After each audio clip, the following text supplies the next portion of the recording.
بسم اللہ الرحمن الرحیم۔ 1,24,000 انبیاء کرام میں سب سے پہلے نبی، سب سے پہلے انسان حضرت آدم علیہ السلام، جن کو اللہ تبارک و تعالیٰ نے بنا ماں باپ کے پیدا کیا تھا۔ جب اللہ تبارک و تعالیٰ نے حضرت آدم علیہ السلام کو پیدا کرنا چاہا تو اللہ تبارک و تعالیٰ نے حضرت جبرائیل علیہ السلام کو حکم دیا کہ زمین سے ایک مٹھی مٹی لے کر آؤ۔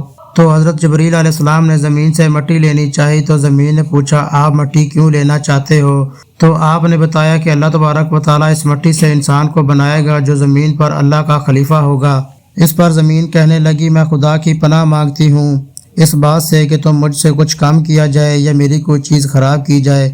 تو حضرت جبرائیل علیہ السلام نے بنا مٹی لیے واپس چلے گئے اور اللہ سے عرض کی، اے میرے رب، زمین نے تیری پناہ مانگی تو میں تیرے نام اور تیری عزت کا ادب رکھتے ہوئے واپس آ گیا اور اسے پناہ دے دی۔ پھر اللہ تبارک و تعالیٰ نے حضرت میکا علیہ السلام کو بھیجا تو وہ بھی اسی طرح واپس آ گئے۔ پھر اللہ تبارک و تعالیٰ نے حضرت اسرائیل علیہ السلام کو بھیجا۔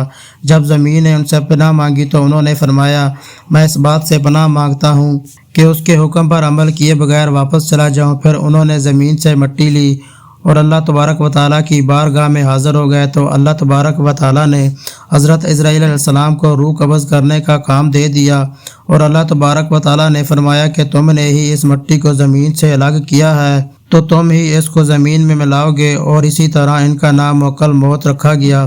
ہمارے پیارے نبی حضرت محمد صلی اللہ علیہ وآلہ وسلم نے ارشاد فرمایا کہ اللہ نے حضرت آدم علیہ السلام کو ایک مٹھی مٹی سے پیدا کیا جو پورے زمین سے لائی گئی، جس میں لال، سفید، کالی، نرم اور سخت مٹی شامل تھی۔ بعض مفسرین کا کہنا ہے کہ حضرت آدم علیہ السلام کی مٹی میں 60 قسم کے رنگ شامل تھے اور وہ تمام رنگ آپ کی اولاد میں پائے جاتے ہیں۔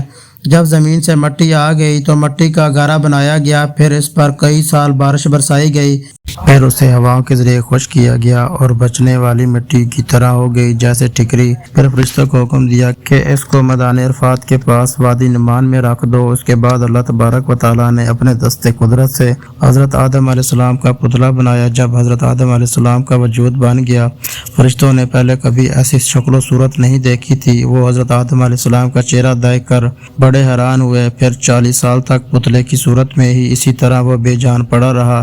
پھر اللہ تبارک و تعالیٰ نے روح کو حکم دیا کہ حضرت آدم علیہ السلام کے جسم میں داخل ہو جائے۔ روح نے عرض کیا، یا اللہ، یہ جنگ نہایت گہری اور اندھیری ہے۔ 3 بار اللہ نے حکم دیا، تینوں بار یہی عرض کی تو اللہ تبارک و تعالیٰ نے فرمایا، نہ چاہتے ہوئے تو داخل ہو رہی ہے تو نکلنے میں بھی سخت تکلیف ہوگی۔ اسی وجہ سے جب انسان کی جسم سے روح نکلتی ہے تو بہت زیادہ تکلیف ہوتی ہے۔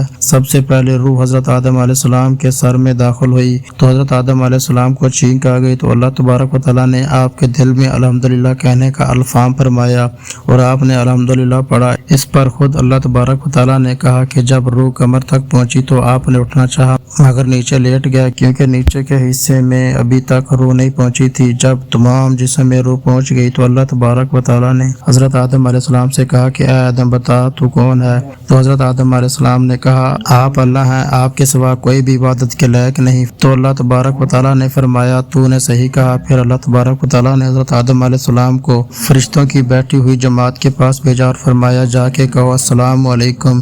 انہوں نے فرشتوں سے کہا کہ السلام علیکم، تو فرشتوں نے جواب دیا، وعلیکم السلام ورحمۃ اللہ۔ پھر اللہ تبارک و تعالیٰ نے کہا، اے آدم، یہ تمہارا اور تمہاری اولاد کا آپس میں سلام ہے۔ اور اسی طرح حضرت آدم علیہ السلام جو کہ پہلے نبی اور پہلے انسان تھے، ان کی تخلیق ہوئی کمنٹ میں سبحان اللہ ضرور لکھنا۔ دوستو، امید کرتا ہوں آپ کو آج کی ویڈیو پسند آئی ہوگی۔ نیکسٹ ویڈیو تک کے لیے اللہ حافظ۔